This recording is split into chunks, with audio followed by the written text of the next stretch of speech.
Hey folks, welcome to this episode of the Everyday Millionaire podcast and the Mindset Matters edition, where I'm joined by my wife and Olympic mental performance coach, Steffany Hanlon-Francie.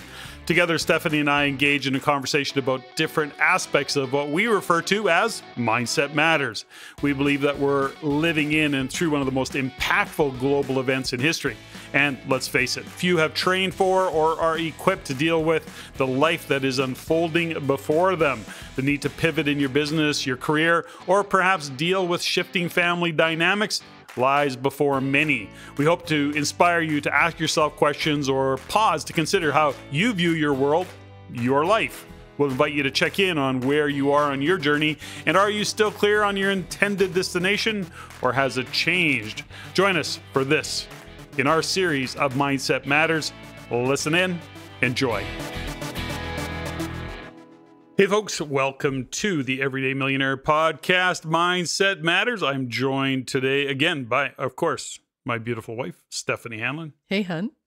So Steffany, we're going to get into a conversation that we don't normally run our episodes concurrent. And although it's not concurrent, we look at episode 47, our last episode, where we talked about perspective and perception. You know, shifting the way we look at things has the things we look at change. You know, when we change the way we look at things, the things we look at change. We'd actually come off that Wayne Dyer quote. Now, based on feedback and a few little kind of conversations and then some of our own conversations, I thought we needed to expand on that. So that's what I'd like to do with this episode. 100%. And I think it's really fun that, you know, we get the feedback, we get the emails, and we really do appreciate. So, you know, if you do want to have a conversation or give us some suggestions, we appreciate it. But this one was super cool because when we talked about perception and perspective, I think a lot of people kind of conflate those things. So that's why it inspired us to, you know, dig into this. Well, there's work to be done, you know, when we are going and facing the things that we face in our life and how we view the world. When we start to take responsibility for it, we then begin to realize that it's up to us. It really is up to us. Nothing's going to change unless we change it. And that's really what this conversation is about today.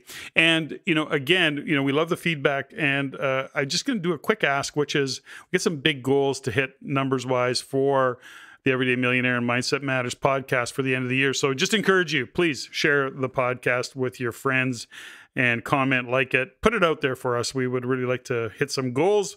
And that's all I got to say about that. Now, here's where we're going to start. This is kind of deep. Don't be deep. It's not new. This isn't new by any stretch of the imagination. Anybody who's done any kind of personal development work, which I think most of our listeners have, they're familiar with the Reticular Activating System. And that's what I'm going to talk a little bit about today. And really understanding that our Reticular Activating System, or our RAS, is the filter that we see the world through. So again, this goes back to our last conversation about when we change the way we look at things, the things we look at change, except for we got this thing called RAS. I know, which fires me up because it actually activates the physiology conversation. So when we talk about our pies, for example, so we have physical, intellectual, emotional, and spiritual/social. The RAS, or the RAS, is something that is physiological. So to me, for my athletes or the clients that we work with, is that we're not just in the esoteric or metaphysical world or the spiritual world. This is a physiological concept, which I love. Yeah, it's a little thing at the back of your brain. Okay. A little thing called your central nervous system? Well, okay. No, it's not your central nervous system. Yes, it is. It connects to your central nervous system. Well, of course, your whole brain does. Don't be a loser. Okay, so we got that. Now, let's just go a little bit deeper about the Reticular Activating System, in that we have to understand that there is a purpose for it. And the purpose for it is that, of course, we have all these senses and we've got all of this information coming at us. It's a lot of things coming at us. What is your right hand doing? Your left hand doing? What's Steffany doing? What's, you know, what is happening in your environment around you? Your peripheral vision. Yeah. All of it. And your brain is processing a lot of information.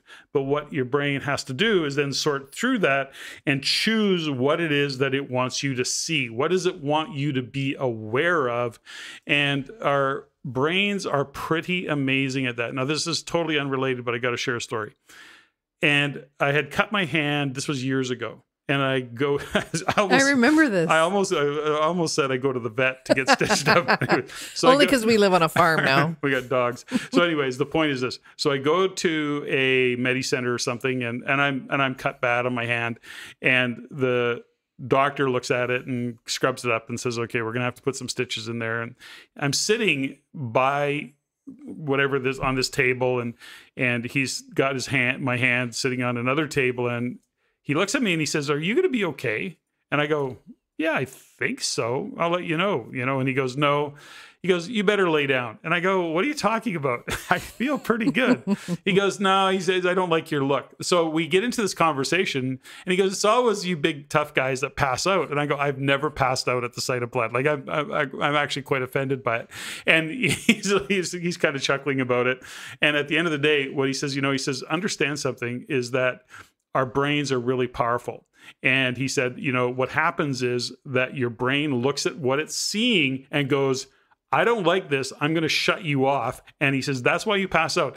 It has nothing to do with your ability to look at blood or look at he says, it's your brain's decision. Yep. But that's part of your RAS, right? Which is to say, hold on here. You need to look at this or you don't.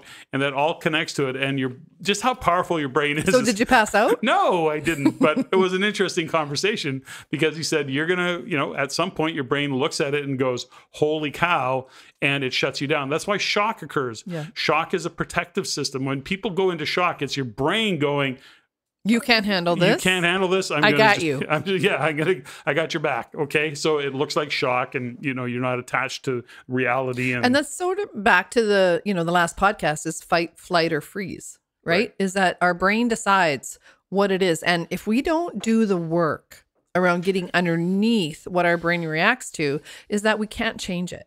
And that's the filter that we're going to continue to see the world in, think about the stress that's going on right now. That's why you and I don't watch TV. Well, we don't watch mainstream TV. That's for mainstream news for sure. Not anything mainstream. And we haven't for like 100 years. Yeah, so it's even so weird to see what's happening in the world right now. Okay. So we need to give some context to this. And when we look at the reticular activating system, the RAS, we have to consider that it's easy for us. I don't want to say it's easy, but we talk about, okay, we got to just change the way we look at things. Well, it's not easy to do that because our RAS is actually based on our belief system. And it's amazing how powerful our brains are. Now, we've heard these stories before. You've probably had that experience before. I know I have, where you buy a new vehicle or somebody buys a new vehicle and it's a green Volkswagen. And there's no way anybody's going to own a green Volkswagen. And the next thing you know, everywhere you look, there's a green Volkswagen. Just tell the Porsche story. This is another story which is hilarious. Years ago, I had bought a Porsche, Boxster. You wanted a Porsche. Well, I bought it. And you bought it. And I bought it. And I wanted it. And I wanted something a little bit unique. And this was a very unique color. And it was a unique paint job in that it would shift based on the light that hit it. So sometimes it was purple, sometimes it was blue, sometimes it was periwinkle. Sure, periwinkle. Anyways, I thought nobody's going to have this color, and it was, this very special Porsche. It was custom and blah blah blah. The point is that one day, first off, I'm driving and I see another one. I go, shit, I can't even believe it. We're living in Edmonton, and I go, what the hell? How can that be possible? Then one beautiful, spring or summer evening, whatever it was, I go out for a drive, a little Porsche therapy, and I'm literally sitting at the lights, and a guy pulls up beside me in the identical freaking car. Like, how ridiculous is that? Anyways. But that's interesting. So put a pin in this. Slow down, cowboy, because part of the RAS is that when we focus on something that we want or we set a goal, we also then start to attract all the things that support that goal. So you wanted a periwinkle Porsche Boxster something, and all of a sudden you start seeing that color and you start seeing that particular car. Same thing happens with athletes or high-end business people or people that are just setting goals. The minute you set a goal and this is what I want, you start seeing it everywhere.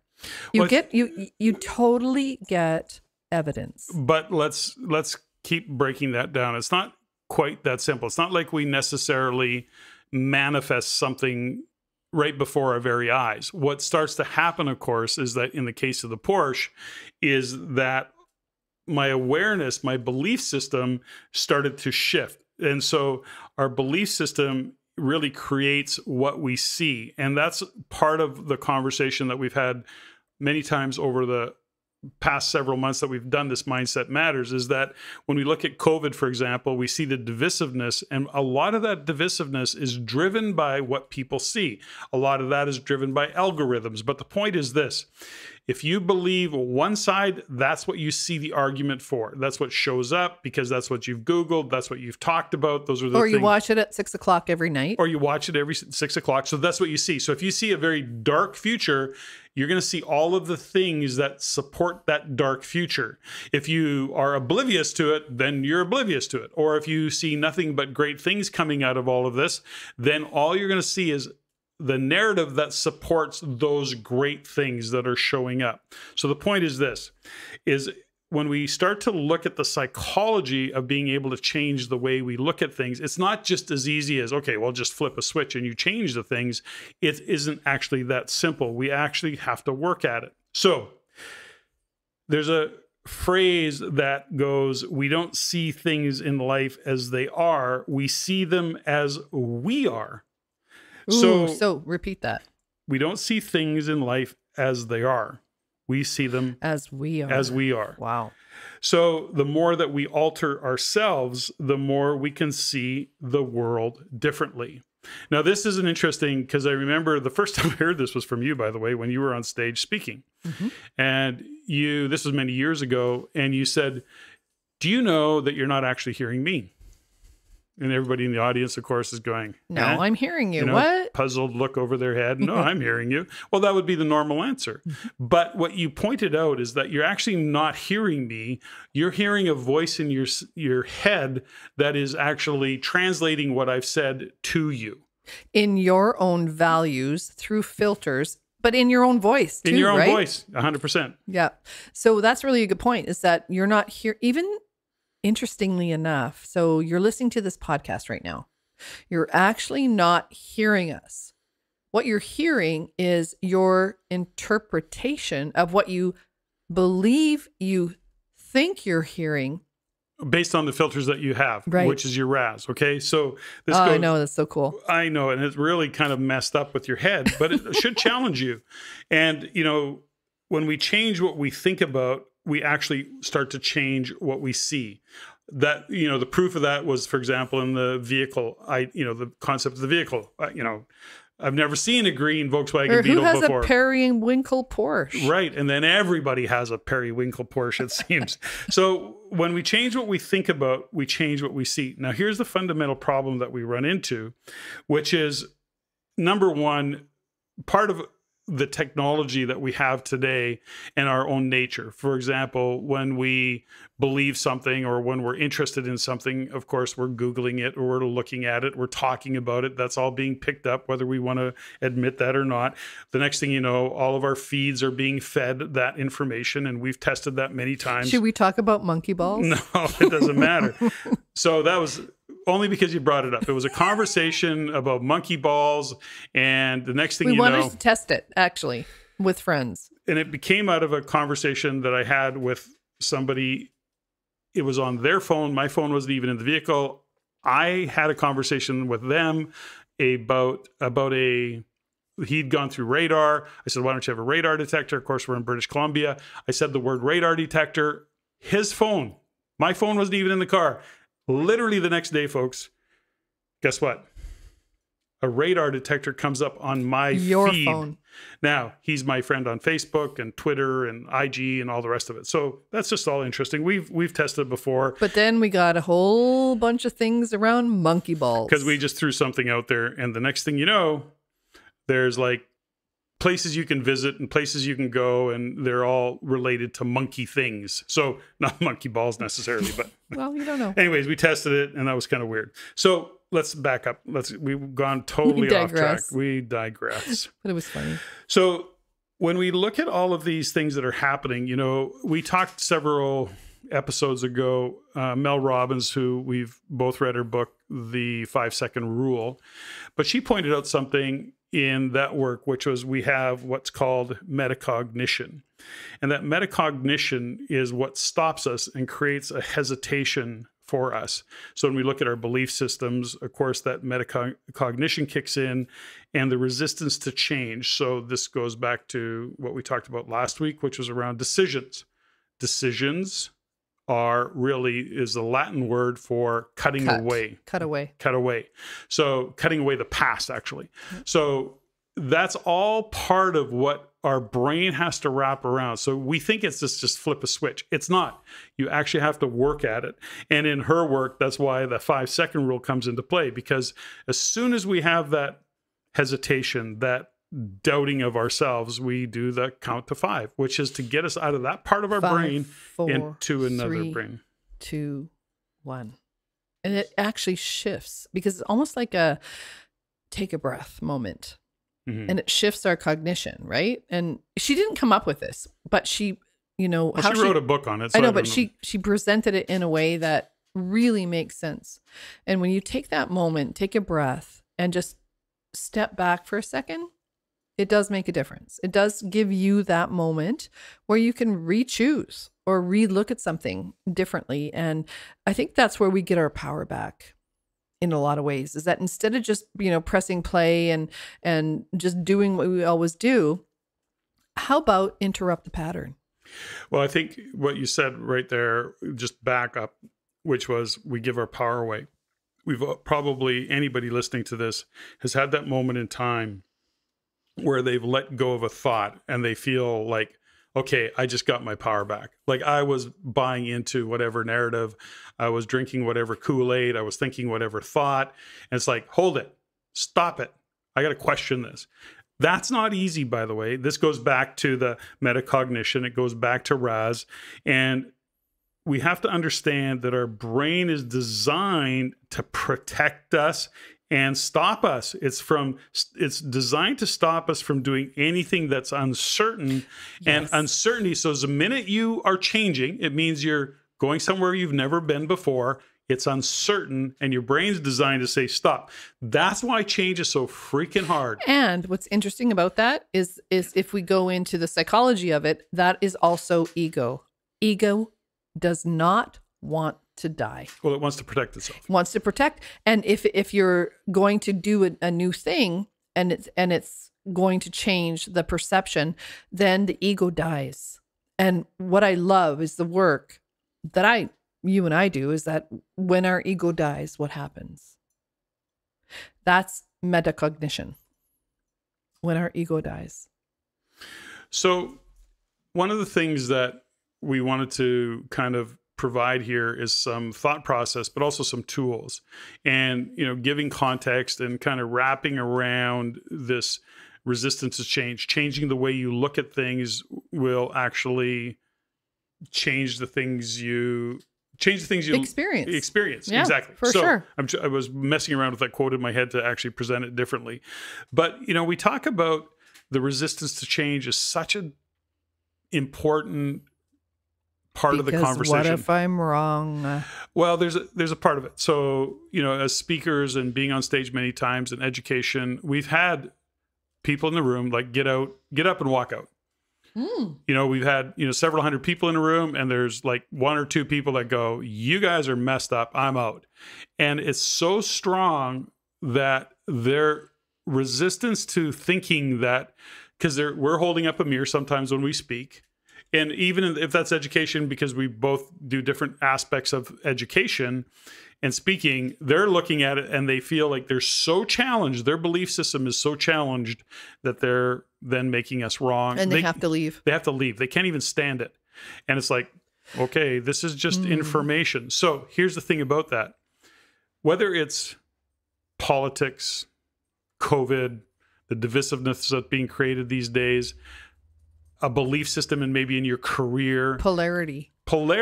So I know that like if I see like when, especially politics for me, I cannot listen to our prime minister or our, what is she called? Prime minister? No, please.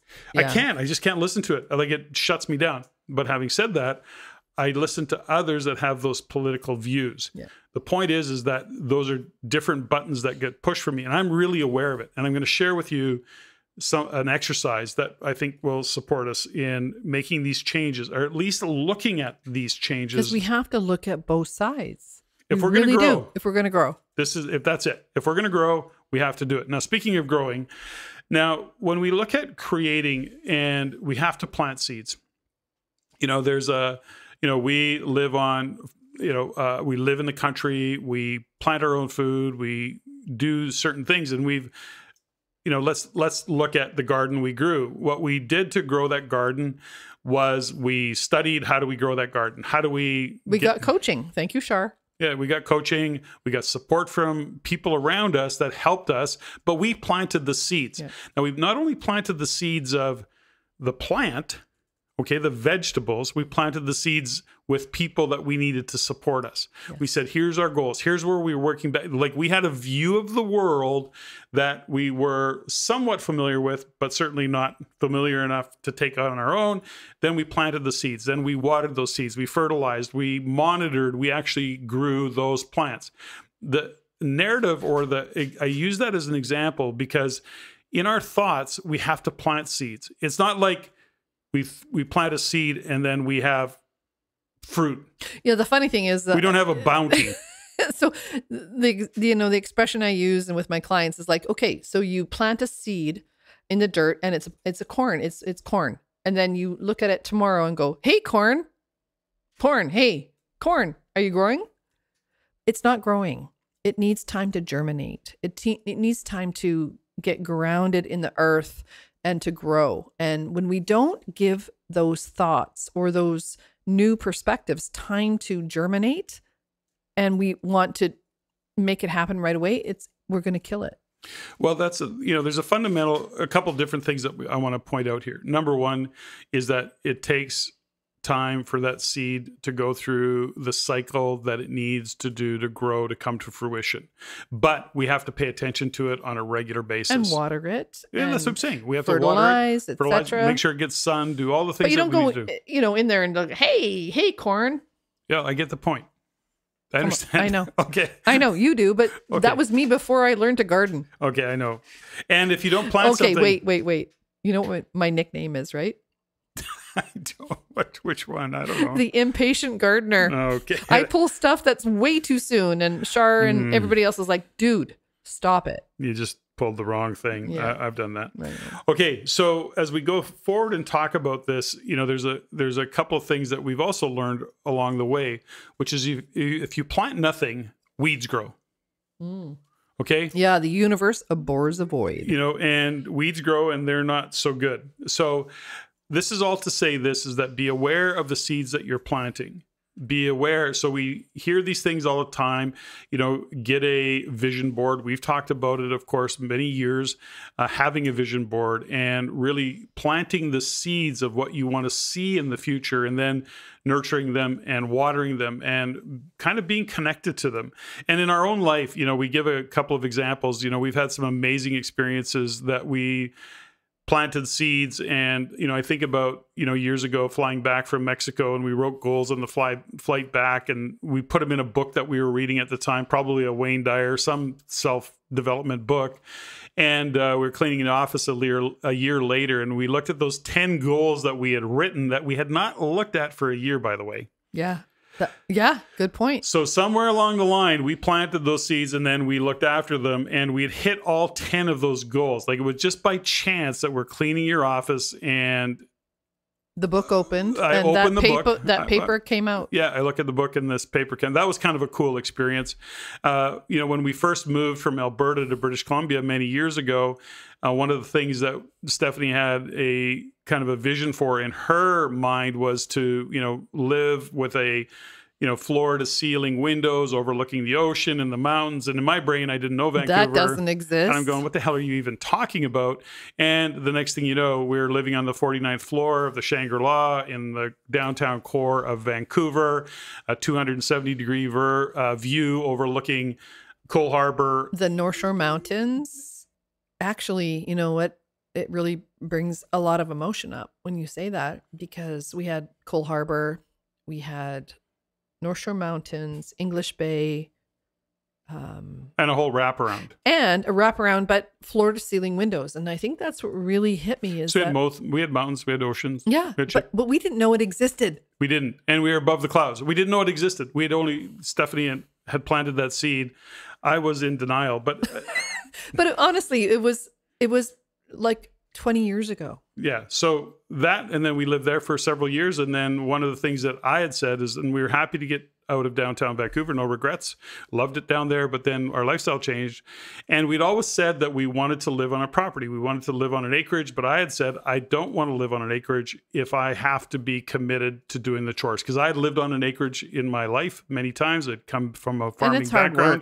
It's hard work. I don't mind the hard work. I love doing that stuff. But when I don't want to do it, I don't want to do it. So I said, we need to have a property that we either have another residence that somebody could live in, and or that somebody is living in that can do those chores when I don't want to do them. Or we have partners that have those particular skills. So that's a long-winded way of saying that's what we created. So here we are, and we are living that particular lifestyle. And that was all planted from a seed. Now, first off, we had to, and then all of a sudden things showed up. The universe kind of orchestrated on both those occasions, in this case, to have those things show up for us. But we had planted those seeds. We kind of just followed our gut, went with our intuition, and the next thing you know, things showed up. It's all to say this. When we have to plant those seeds, we can't buy into our belief system that they don't exist. And as much as I might have pushed back about, I don't know, many things, but let's say the Shangri-La's example. But guess what? At some level, you must have. I was willing and open to all of it because it all showed up.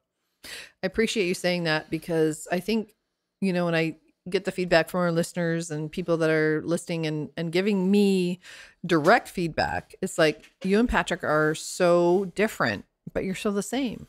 And you listen to each other. And I think one of the things that maybe we want to bring forward is that we have differences. We have different ways of creating. We have different ways of manifesting, but we align on a couple of different things. We may not agree all the time, but when we created Shangri-La, it was because something that you and I had happened, I think 10 years before. Well, it also, when this property showed up, if we didn't align, then that wouldn't have shown up. And I mean, this is a huge lifestyle change and it's been fantastic and we love it. But if you can't make this kind of a significant lifestyle change, I mean, imagine downtown Vancouver, with the Hermes store across the street to, right. And to the country, with cows across the street. So right. And with me being having no experience on a farm. Yeah. Good news is I tolerated me this whole time. That's why you love me, because I got this. Okay. So let's talk a little bit about a couple of things around all this. So, the fact is that we have to question our belief system. Now, interesting kind of data fact that I found quite fascinating. I kind of knew this, but it was really brought into my awareness when I did a little bit of research, which is 75,000 thoughts. That's what the average person thinks in a day. 75,000. What's interesting about that is over 90% of those thoughts, like I think it's 91%, are identical to the day before, which are identical to the day before that. And if we don't actually plant seeds and change thoughts or dump the hard drive, now let's stop here for a second. Let's talk about journaling. We've talked about journaling. We've talked about meditation. We've talked about dumping the hard drive in some way, shape, or form so that you're not having that conversation with yourself in a vacuum. Repetitive. You got to dump the hard drive in order to free up space for new thoughts to come in. It only leaves, imagine, 91%. Let's just use that. 91%. It leaves 9%.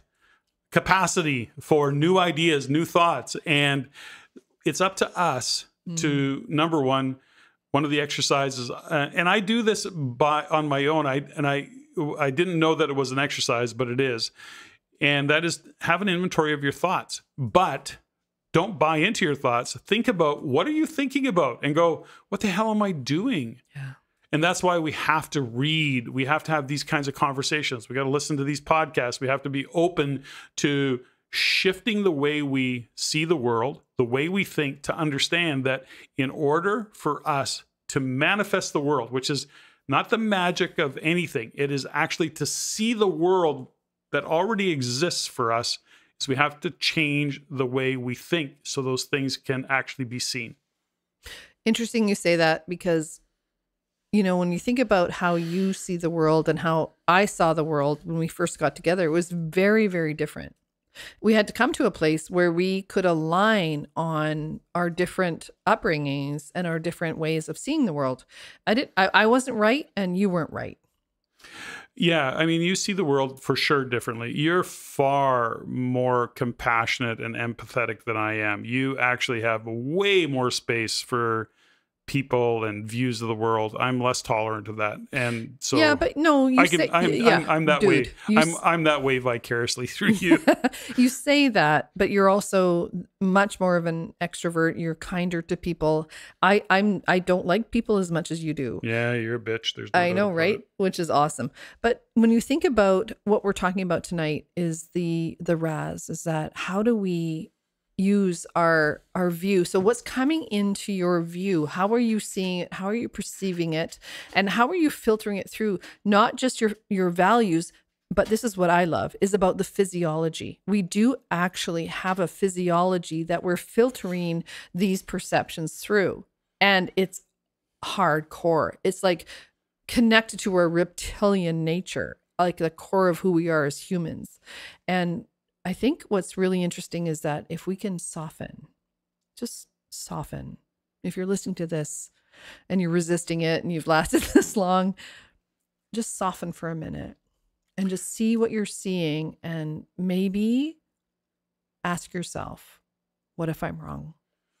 Well, there's a good place to start. And as we kind of wind this down, let's create a bit of a summary and some takeaways. You know, the initial kind of thought process is changing how we view the world and actually seeing the world through a different set of filters, understanding that we have RAS. And just being willing. Yes, we have that reticular activating system, and we're seeing it. And in order to change how we see the world, we have to do it consciously. The world isn't going to change. It's us that has to change. So how do we do that? First and foremost, a lot of what we're talking about, although we've spent whatever 30 minutes talking about this, ultimately it isn't that much work. It's a few minutes every day to actually, number one, take an inventory of what your thoughts are. What are you thinking? Start the morning that way. What are you thinking about? How are you going to approach the day? Can you approach the day with a real positive thought process rather than, you know, Dyer, who I'm a big fan of. I refer to him as a lot because I've learned so much from his reading and all, or his writing and all the things that he brought forward. You know, what was the phrase that he used? You know, are you waking up, good morning, God? Or are you waking up going, oh my God, it's morning. It's like, oh my God, it's morning. You know, so it is like, how are you taking on the world when you wake up? Are you owning your thought process, or are you just letting random thoughts come into your brain, being reactive instead of actually slowing down, taking that breath and talking about the grit, or with yourself, having that thought about, I'm going to have an amazing day. I am amazing. I can do this. I got this. Whatever problem comes my way, I am going to be, I'm going to have the genius to figure out the problem. What's really interesting, you know, I had an amazing conversation today with a couple of clients, and they want to be the best in the world. They want to be on the podium, but they've never been on the podium, so they don't know how. So they're doing all the skills and doing all the things that got them to where they are. And I said, okay, we need to do different work. And it's not going to be comfortable because you've never been a podium. You've never been a world champion. So you're not going to know how to do that. And that never occurred to them. Can I just riff off that one? Yeah. I've shared this story before because it was so powerful for me. I was working with a young entrepreneur, and, you know, one year he had made 60 grand and then 70 grand. That's what he was able to pay himself. And I said, what's your goal? And he's going, I think I could, probably do 80, 85 grand. And I go, what's wrong with 100?